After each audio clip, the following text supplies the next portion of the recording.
आरक्षणाच्या बाबतीमध्ये देखील आपण योग्य पद्धतीचा निर्णय घेतोय, त्याबद्दल पण कुठली शंका कुशंका मनामध्ये बाळगू नका. कुणावर अन्याय होणार नाही, परंतु ज्यांना मिळालं पाहिजे त्यांनाही तो लाभ देण्याच्या करता हे राज्य सरकार कटिबद्ध आहे, सकारात्मक आहे.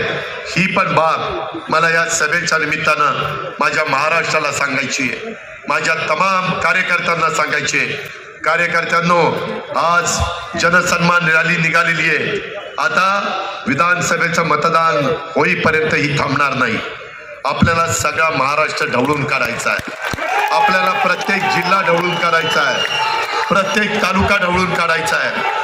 अनेक वेगवेगळ्या प्रकारच्या योजना ह्या आपण त्या बाबतीमध्ये करतोय.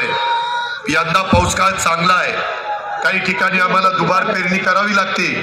त्याकरता देखील जे काही युरिया असेल, DAP असेल, जी खतं असतील ती खताच्या करता, बियाणं चांगलं देण्याच्या करता आपले कृषी मंत्री त्या ठिकाणी लक्ष देऊ नये. कृषी मंत्री केंद्रीय जे शिवराजजी चव्हाण, त्यांची आणि धनंजयची चांगली ओळख आहे, माझी त्यांची चांगली ओळख आहे. त्यांनी पण मला सांगितलंय, दादा आता तुम्ही काळजी करू नका.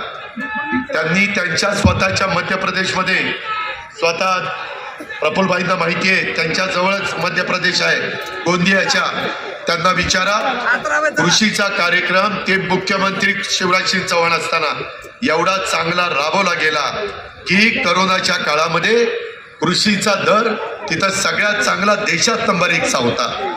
म्हणून देशाचे पंतप्रधान नरेंद्र मोदींनी त्यांच्याकडे कृषी विभागाची जबाबदारी दिलेली आहे. ते म्हणाले, आता शेतकऱ्यांनी काळजी करण्याचं कारण नाही, मला त्याच्यातले बारकावे माहिती आहेत, मला त्याच्यातल्या अडीअडचणी माहिती आहेत.